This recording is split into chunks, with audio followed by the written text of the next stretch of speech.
മക്കളെ, എല്ലാവർക്കും ബിനൂസ് ട്യൂട്ടോറിയൽസിന്റെ പുതിയൊരു ക്ലാസ്സിലേക്ക് സ്വാഗതം. ഇന്ന് +2 കമ്പ്യൂട്ടർ സയൻസിന്റെ ചാപ്റ്റർ 12 ICT ആൻഡ് സൊസൈറ്റി എന്ന ചാപ്റ്ററിൽ നിന്ന് നമ്മുടെ എക്സാമിന് വരാവുന്ന ക്വസ്റ്റ്യൻസും ആൻസേഴ്സും നമുക്ക് പരിചയപ്പെടാം. ചാപ്റ്റേഴ്സ് പഠിക്കുമ്പോൾ നിങ്ങൾക്ക് എന്തെങ്കിലും ഡൗട്ട്സോ കാര്യങ്ങളോ ഉണ്ടെങ്കിൽ നമ്മുടെ വാട്സ്ആപ്പ് കമ്മ്യൂണിറ്റിയിൽ ജോയിൻ ചെയ്ത് നിങ്ങൾക്ക് ഡൗട്ട്സ് ചോദിക്കാവുന്നതാണ്. അതുപോലെ ഇൻസ്റ്റയിൽ നിങ്ങൾ DM ചെയ്യാം. First question is expand ICT, information and communication technology എന്നതിൻ്റെ ചുരുക്കരൂപമാണ് ICT എന്ന് പറയുന്നത്. അടുത്തത് what is E governance, briefly describe the 3 components of E governance. വളരെ ഇമ്പോർട്ടൻ്റ് ആയിട്ടുള്ള ക്വസ്റ്റ്യൻ ആണിത്. E governance is the application of ICT for delivering government services to citizens in a convenient and transparent manner. അതായത് ഗവൺമെൻറ്റിൻ്റെ service പൗരന്മാർക്ക് കൊടുക്കുന്നതിന് വേണ്ടിയിട്ടുള്ള വളരെ സുതാര്യമായതും അതുപോലെ തന്നെ വളരെ കൺവീനിയൻറ്റുമായിട്ടുള്ളൊരു മെത്തേഡാണ് ഇ ഗവേണൻസ്. ICTയുടെ ആപ്ലിക്കേഷനാണ് ഇ ഗവേണൻസ് എന്ന് പറയുന്നത്. അതിൻ്റെ കമ്പോണൻസ് എന്ന് പറയുന്നത് state data centre, state wide area network, SWAN, common service centres. ഇനി എന്താണ് state data centre? State data centre provides several functionalities. These include securing data storage, online delivery of services, citizen information or services portal, disaster recovery. For example, നമ്മുടെ birth certificate നമുക്ക് ഓൺലൈനായിട്ട് apply ചെയ്യും. So നമ്മുടെ birth സംബന്ധമായ details എല്ലാം store ചെയ്ത് വെക്കുന്നുണ്ട് ഗവൺമെൻറ്റിൻ്റെ ആവശ്യത്തിന് വേണ്ടി. സോ ഇതാണ് STCയുടെ ഒരു എക്സാമ്പിൾ എന്ന് പറയുന്നത്. അടുത്ത question, what is E governance? നമ്മൾ ഓൾറെഡി ഡിസ്കസ് ചെയ്തു. List the different types of interactions in E governance. So അതിൻ്റെ ഡിഫറെൻറ്റ് ടൈപ്സ് ഓഫ് ഇൻട്രാക്ഷൻസിൽ വരുന്നതാണ് government to government G2G, government to citizens G2C, then government to business G2B, then government to employee G2E. അടുത്ത ചോദ്യം, give an example of common service center associated with e-governance of Kerala. കേരളയുടെ E ഗവേണൻസുമായി ബന്ധപ്പെട്ട ഒരു common service centre എന്താണ്? So നമുക്കറിയാം Akshaya centres ആണ് അതിൻ്റെ ഉത്തരം എന്ന് പറയുന്നത്.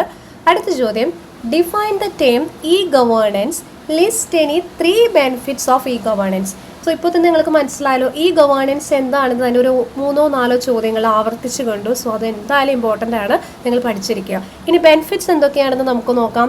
It leads to automation of government services. Government services automated ആയി, നേരത്തെ നമുക്ക് എന്താ ക്യൂ നിന്ന് ഒരുപാട് കാര്യങ്ങൾ ചെയ്യേണ്ടതല്ല, ഇപ്പോൾ ഓട്ടോമേറ്റഡ് ആയിട്ട് ഓൺലൈനായിട്ട് അപ്ലൈ ചെയ്ത് നമുക്ക് ലഭിക്കുന്നതാണ്. അതുപോലെ ഇറ്റ് സ്ട്രെങ്തൻ ദ ഡെമോക്രസി, നമ്മുടെ സിസ്റ്റത്തിനെ സ്ട്രെങ്തൻ ചെയ്യുന്നു. More transparency in the functioning, അതായത് ഇപ്പോൾ നമ്മളൊരു ആപ്ലിക്കേഷൻ കൊടുത്തു, അത് എന്താണ് അതിൻ്റെ സ്റ്റാറ്റസ്, ഇതെല്ലാം നമുക്ക് വീട്ടിലിരുന്ന് തന്നെ നോക്കാൻ പറ്റുന്നുണ്ട് അല്ലേ. സോ വളരെ ട്രാൻസ്പെറൻ്റ് ആണ് അതിൻ്റെ ഫംഗ്ഷനിങ് എന്ന് പറയുന്നത്. So it makes every government department responsible, saves unnecessary visit of the public to the offices. അതായത് ആവശ്യമില്ലാതെ നമുക്ക് ഓഫീസസ് ഒന്നും വിസിറ്റ് ചെയ്യേണ്ട ആവശ്യമില്ല. നമ്മുടെ വീട്ടിലിരുന്ന് തന്നെ നമുക്ക് പല സർവീസസ് ലഭ്യമാണ് ഓൺലൈനിലൂടെ. അതിനുവേണ്ടി നമുക്ക് ഓഫീസ് കയറി ഇറങ്ങേണ്ട ആവശ്യമില്ല.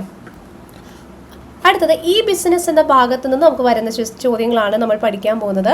A system of financial exchange between buyers and sellers in an online environment is called. അതായത് ഒരു ഫിനാൻഷ്യൽ എൻവയോൺമെൻറ്റിൽ എങ്ങനെയാണ് ബയേഴ്സും സെല്ലേഴ്സും, അതായത് വിൽക്കുന്ന ആളും വാങ്ങിക്കുന്ന ആളും എങ്ങനെയാണ് എക്സ്ചേഞ്ച് ചെയ്യുന്നത്? സോ അതിൻ്റെ ആൻസർ എന്ന് പറയുന്നത് ഇലക്ട്രോണിക് പേയ്മെൻറ്റ് സിസ്റ്റം EPS ഉപയോഗിച്ചിട്ടാണ്. സോ ഇതെല്ലാം പഠിക്കുമ്പോൾ ഇതിൻ്റെ ഷോർട്ട് ഫോം നിങ്ങൾ മനസ്സിൽ വിചാരിക്കുക. കാരണം ചില ഭാഗങ്ങളിൽ 1 മാർക്കിൻ്റെ ക്വസ്റ്റ്യൻ ആയിട്ട് എക്സ്പാൻഡ്, EPS അങ്ങനെയെല്ലാം ചോദിച്ച് കാണാറുണ്ട്. അടുത്ത ചോദ്യം, what are the advantages of e business?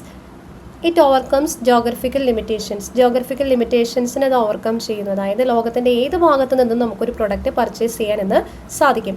അടുത്തത് it reduces operational cost reduce ചെയ്യുന്നു. കാരണം ഇത് ഈ ബിസിനസ് ഓൺലൈനായിട്ടാണ് ചെയ്യുന്നത്. അപ്പോൾ അതുകൊണ്ട് തന്നെ ഇപ്പോൾ ഒരു ഫോർ എക്സാമ്പിൾ ഒരു പ്രൊഡക്റ്റ് ഓൺലൈനായിട്ട് മാത്രം നമ്മൾക്ക് വിൽക്കാം. അതിന് വേണ്ടി ഒരു സെപ്പറേറ്റ് ഒരു ഷോറൂമിൻ്റെ ആവശ്യമില്ല, അത് പ്രൊഡക്റ്റ് ഷോക്കേസ് ചെയ്യാനായിട്ട് ഒരു ഷോറൂമിൻ്റെ ആവശ്യമില്ല. സോ അങ്ങനെ വരുമ്പോൾ അതിൻ്റെ ഓപ്പറേഷണൽ കോസ്റ്റ് നമുക്ക് റെഡ്യൂസ് ചെയ്യാനായിട്ട് സാധിക്കും.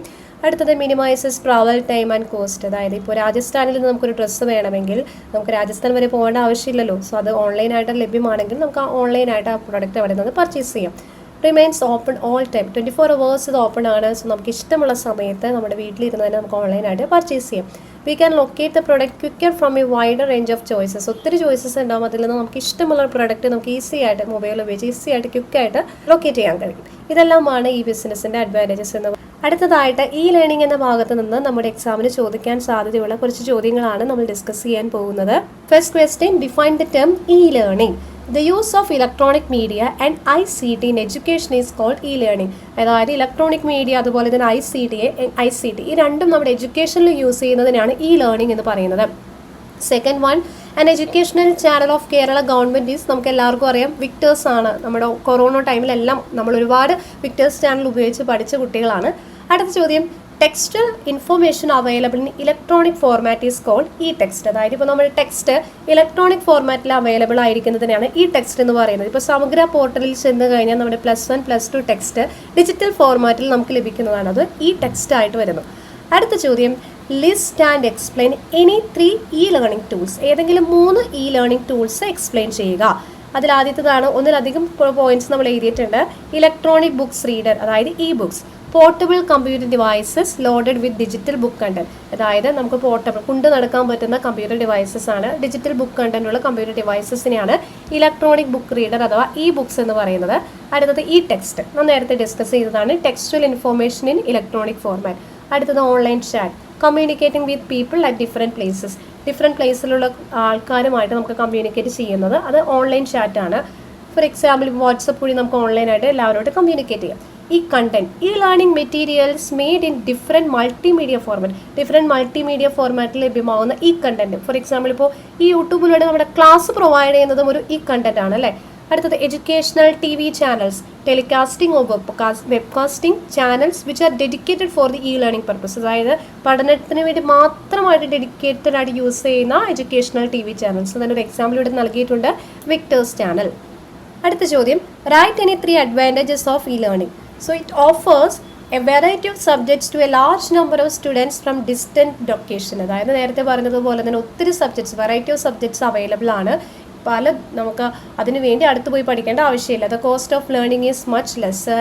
It serves journey time and money, instructor fee etcetera. ഒരു സെപ്പറേറ്റ് ഇൻസ്ട്രക്ടർ ഫീസ് കൊടുക്കുന്നില്ല. സോ നമ്മുടെ ഇന്നത്തെ കാലഘട്ടത്തിലാണെങ്കിൽ പണ്ട് നിങ്ങൾക്കൊരു ക്ലാസ് ലഭ്യമാകണമെങ്കിൽ നിങ്ങളെ ടീച്ചറിൻ്റെ അടുത്ത് പോയി പഠിക്കണമായിരുന്നു. ഇപ്പോൾ തന്നെ നിങ്ങൾക്ക് ഇപ്പോൾ എക്സാമായിട്ട് ബന്ധപ്പെട്ട് ഈ ക്ലാസ് ഓൺലൈനായിട്ട് നിങ്ങളുടെ വീട്ടിലിരുന്ന് യൂട്യൂബിലൂടെ നിങ്ങൾ അറ്റൻഡ് ചെയ്യുന്നു. സോ അത് ഇ ലേണിങ്ങിൻ്റെ വളരെ വളരെ ഇമ്പോർട്ടൻ്റ് ആയിട്ടുള്ളൊരു അഡ്വാൻറ്റേജ് ആണ്. അടുത്തത്, provide facility to do online courses from various nationally or internationally reputed institutions. അതായത് ഇപ്പോൾ നിങ്ങൾക്കൊരു കോഴ്സ് പഠിക്കണമെങ്കിൽ അവിടെ തന്നെ പോയി പഠിക്കണം എന്നല്ല, വളരെ ഇൻ്റർനാഷണൽ റെപ്യൂട്ടഡ് ആയിട്ടുള്ള, നാഷണൽ റെപ്യൂട്ടഡ് ആയിട്ടുള്ള ഒരുപാട് ഇൻസ്റ്റിറ്റ്യൂഷനിലുള്ള കോഴ്സുകളെല്ലാം നമുക്ക് ഓൺലൈനിൽ ലഭ്യമാണ്. Time and place is not a constrain for e learning. നിങ്ങളുടെ സമയം, അത് നിങ്ങൾ എവിടെയാണ് ഉള്ളത്, നിങ്ങളുടെ പ്ലേസ്, ഇതൊന്നും ഇ ലേണിങ്ങിന് ഒരു കൺസ്ട്രെയിൻ ആയിട്ട് വരുന്നില്ല.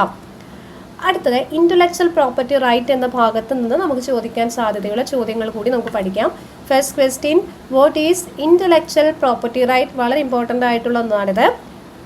IPR refers to exclusive right given to a person over the creation of his or her mind for a period of time. അതായത് ഒരാൾക്ക് അദ്ദേഹത്തിൻ്റെ ക്രിയേഷൻ, അതായത് ചിലപ്പോൾ അദ്ദേഹം ക്രിയേറ്റ് ചെയ്ത ഏതെങ്കിലും ആർട്ട് ഫോം ആയിരിക്കാം, അതിനുള്ള കംപ്ലീറ്റ് റൈറ്റ് ഒരു പീരീഡ് ഓഫ് ടൈമിലേക്ക് അദ്ദേഹത്തിന് നൽകുന്നതിനെയാണ് നമ്മൾ ഇൻ്റലക്ച്വൽ പ്രോപ്പർട്ടി റൈറ്റ് എന്ന് പറയുന്നത്. സോ അതിന് 2 കാറ്റഗറി ആയിട്ട് ഡിവൈഡ് ചെയ്യാം. അത് നിങ്ങൾ പഠിച്ചിരിക്കണം. ഫസ്റ്റ് കാറ്റഗറി എന്ന് പറയുന്നത് industrial property, second one copyright. അതിലാദ്യത്തേതാണ് industrial property right applies to industry, commerce and agricultural products. For example, ഒരു ഇൻഡസ്ട്രിയൽ പ്രോപ്പർട്ടി റൈറ്റ് എന്ന് പറയുന്നത് ഒരു ഇൻഡസ്ട്രി, കൊമേഴ്സായിട്ട് ബന്ധപ്പെട്ട കാര്യങ്ങൾക്ക് വേണ്ടിയിട്ടാണ് ഇൻഡസ്ട്രിയൽ പ്രോപ്പർട്ടി റൈറ്റ് എന്ന് പറയുന്നത്. അതിന് for example patent, trade mark എന്ന് പറയുന്നത്.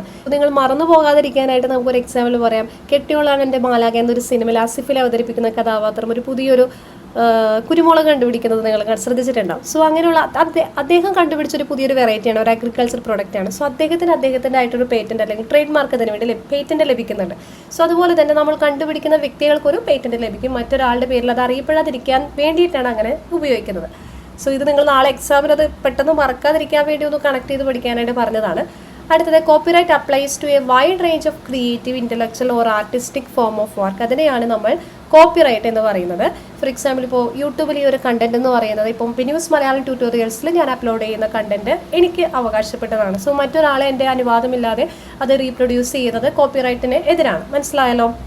അടുത്ത ചോദ്യം, എക്സ്പ്ലെയിൻ ഇൻഫ്രിഞ്ച്മെൻറ്റ്. വളരെ ഇമ്പോർട്ടൻ്റ് ആയിട്ടുള്ളൊരു ചോദ്യമാണ്. സോ അതിൽ വരുന്നതാണ്, unauthorised use of intellectual property rights are called intellectual property infringement. അതായത് ഒരാളുടെ ഇൻ്റലക്ച്വൽ പ്രോപ്പർട്ടീസ് നമ്മൾ പഠിച്ചു, കോപ്പിറൈറ്റ് അല്ലെങ്കിൽ ട്രേഡ് മാർക്ക്, പേറ്റൻറ്റ്, ഇതുമായിട്ട് ബന്ധപ്പെട്ടതാണ് ഇൻ്റലക്ച്വൽ പ്രോപ്പർട്ടി റൈറ്റ് എന്ന് പറയുന്നത്. സോ അത് അനുവാദമില്ലാതെ അൺഓതറൈസ്ഡ് ആയിട്ട് നമ്മൾ ഉപയോഗിക്കുന്നതിനെയാണ് ഇൻഫ്രിഞ്ച്മെൻറ്റ് എന്ന് പറയുന്നത്. സോ അതിൽ വരുന്ന പോയിന്റ്സും കൂടി നമുക്ക് ഡിസ്കസ് ചെയ്യാം. First one, patent infringement, using or selling A patented invention without permission from the patent holder. അതായത് ഒരാൾക്ക് പേറ്റൻറ്റ് ലഭിച്ച ഒരു സാധനം അയാളുടെ അനുവാദമില്ലാതെ മറ്റൊരാൾ ഉപയോഗിക്കുന്നതിനെയാണ് പേറ്റൻറ്റ് ഇൻഫ്രിഞ്ച്മെൻറ്റ് എന്ന് പറയുന്നത്. അടുത്തത്, അടുത്തത് trade mark infringement. Use of a trade mark that is identical to a trade mark owned by another party where both the parties use it for similar product or services. അതായത് ഇപ്പോൾ നമുക്കറിയാം ഒരു പ്രൊഡക്റ്റിന് അതിൻ്റെതായ ട്രേഡ് മാർക്ക് ഉണ്ട്. For example ഇപ്പോൾ ചില അച്ചാർ കമ്പനികൾ അവർക്ക് അവരുടേതായ ഒരു ട്രേഡ് മാർക്ക് ഉണ്ട്. സോ അവരുടെ അനുവാദമില്ലാതെ സെയിം ട്രേഡ് മാർക്ക് തന്നെ സിമിലർ പ്രൊഡക്ട്സിന് യൂസ് ചെയ്യുന്നതിനെയാണ് ട്രേഡ് മാർക്ക് ഇൻഫ്രിഞ്ച്മെന്റ് എന്ന് പറയുന്നത്. അടുത്തത് copyright infringement. Reproducing, distributing, displaying or adapting a work without permission from the copyright holder. It is often called piracy. അതായത് ഒരാളുടെ അനുവാദമില്ലാതെ അദ്ദേഹം ചെയ്ത ഒരു വർക്ക് റീപ്രൊഡ്യൂസ് ചെയ്യുന്നതോ ഡിസ്ട്രിബ്യൂട്ട് ചെയ്യുന്നതോ ഡിസ്പ്ലേ ചെയ്യുന്നതിനെയാണ് കോപ്പിറൈറ്റ് ഇൻഫ്രിഞ്ച്മെന്റ് എന്ന് പറയുന്നത്. സോ ഇതിൽ വരുന്നതാണ് നമ്മുടെ യൂട്യൂബിലെ കണ്ടന്റ്സ് എല്ലാം കോപ്പിറൈറ്റഡ് ആണ്. സോ യൂട്യൂബിലെ മ്യൂസിക് നമുക്ക് ഉപയോഗിക്കണമെങ്കിൽ ആ മ്യൂസിക്കിൻ്റെ ഓതർ ആരാണെന്നും അതിൻ്റെ കോപ്പിറൈറ്റിനുള്ള അദ്ദേഹം എഴുതിയത് മ്യൂസിക് ആരാണെന്നുള്ള കാര്യങ്ങളെല്ലാം നമ്മൾ കൃത്യമായി ഡിസ്ക്രിപ്ഷനിൽ കൊടുക്കണം. നിങ്ങൾക്കെല്ലാം അറിയാം, ഇപ്പോൾ ഇളയരാജയുടെ കേസ് നമുക്കറിയാലോ. അദ്ദേഹം എഴുതുന്ന പാട്ടുകൾക്ക് അദ്ദേഹത്തിന് മാത്രമാണ് അവകാശം. മറ്റൊരാൾ അദ്ദേഹത്തിന് അനുവാദമില്ലാതെ ആ പാട്ട് എഴുതി കഴിഞ്ഞാൽ അല്ലേ അതൊരു കോപ്പിറൈറ്റ് വയലേഷൻ ആണ്. സോ ഇതെല്ലാമാണ് കോപ്പിറൈറ്റ് ഇൻഫ്രിഞ്ച്മെന്റ് എന്ന് പറയുന്നത്. എക്സാമിന് പഠിക്കുമ്പോൾ ഇങ്ങനെയുള്ള ചില കാര്യങ്ങളെല്ലാം വരുമ്പോൾ അതായത് ഈ പോയിന്റ്സ് നിങ്ങൾ മറന്നു പോകരുത്. എന്തൊക്കെയാണ് ഇൻഫ്രിഞ്ച്മെന്റിൽ വരുന്നത്? Patent infringement, trade mark infringement, അതുപോലെ കോപ്പിറൈറ്റ് ഇൻഫ്രിഞ്ച്മെന്റ്. ഇതുപോലെയുള്ള കാര്യങ്ങൾ കണക്ട് ചെയ്ത് പഠിക്കുകയാണെങ്കിൽ കുറച്ചുകൂടി ഈസി ആയിട്ട് നിങ്ങൾക്ക് എക്സാം അറ്റൻഡ് ചെയ്യാൻ സാധിക്കുന്നതാണ്. അടുത്തത് ഈ അടുത്തതായിട്ട് നമുക്ക് സൈബർ സ്പേസ്, അതുപോലെ cyber crimes, then cyber ethics, cyber forensics. ഈ ഒരു 4 ഭാഗത്തു നിന്നുള്ള ചോദ്യങ്ങളാണ് നമുക്കിനി ഡിസ്കസ് ചെയ്യാനുള്ളത്. ഈ ഭാഗത്തു നിന്നുള്ള ചോദ്യങ്ങൾ നിങ്ങൾക്ക് ആവശ്യമുണ്ടെങ്കിൽ തീർച്ചയായിട്ടും മറക്കാതെ നിങ്ങൾ ടൈമെറ്റ് ചെയ്യുക. അങ്ങനെയെങ്കിൽ നാളെ തന്നെ നമുക്ക് അപ്ലോഡ് ചെയ്യാവുന്നതാണ്. ഇതിൻ്റെ ഡീറ്റെയിൽ ആയിട്ടുള്ള ക്ലാസ് ICTയുടെ വളരെ ഡീറ്റെയിൽ ആയിട്ടുള്ള ക്ലാസ് നമ്മുടെ ചാനലിൽ അപ്ലോഡ് ചെയ്തിട്ടുണ്ട്. ഇത് അതിൽ നിന്ന് വരാവുന്ന ക്വസ്റ്റ്യൻസ് ആണ് നമ്മൾ ഡിസ്കസ് ചെയ്തത്. ഓരോ ചാപ്റ്റർ പഠിക്കുമ്പോഴും നിങ്ങൾ ഓരോ ഭാഗങ്ങൾ എടുക്കുക, അതിൽ നിന്നുള്ള ക്വസ്റ്റ്യൻസ് നിങ്ങൾ മാക്സിമം നിങ്ങൾ ചെയ്തു നോക്കുക. സോ അങ്ങനെയാണെങ്കിൽ എക്സാമിന് വളരെ എളുപ്പത്തിൽ നിങ്ങൾക്ക് ക്വസ്റ്റ്യനും ആൻസറും ആ ടൈമിനുള്ളിൽ തന്നെ നിങ്ങൾക്ക് ചെയ്തു കഴിയാൻ സാധിക്കും. അപ്പോൾ ക്ലാസ് ഇഷ്ടപ്പെട്ടാൽ നിങ്ങൾ മറക്കാതെ ലൈക്ക് ചെയ്യുക. നിങ്ങൾ ലൈക്ക് ചെയ്താലാണ് ഈ ക്ലാസ് കൂടെ നിങ്ങൾക്ക് എന്തെങ്കിലും ബെനിഫിറ്റ് ഉണ്ടോ അങ്ങനെയുള്ള കാര്യങ്ങൾ നമ്മൾ മനസ്സിലാക്കുന്നത് നിങ്ങളുടെ ലൈക്സും അതുപോലെ നിങ്ങളുടെ കമൻറ്റ്സ് ഒക്കെ കാണുമ്പോഴാണ്. അതുപോലെ നിങ്ങൾക്ക് എന്തെങ്കിലും സംശയം ഉണ്ടെങ്കിൽ ഇൻസ്റ്റയിൽ DM ചെയ്യാവുന്നതാണ്. സോ നിങ്ങളുടെ ഫ്രണ്ട്സിനോട് ഷെയർ ചെയ്യുക. സബ്സ്ക്രൈബ് ചെയ്യാതെ കാണുന്ന കൂട്ടുകാരെങ്കിൽ ദയവായി സബ്സ്ക്രൈബ് ചെയ്യുക. താങ്ക്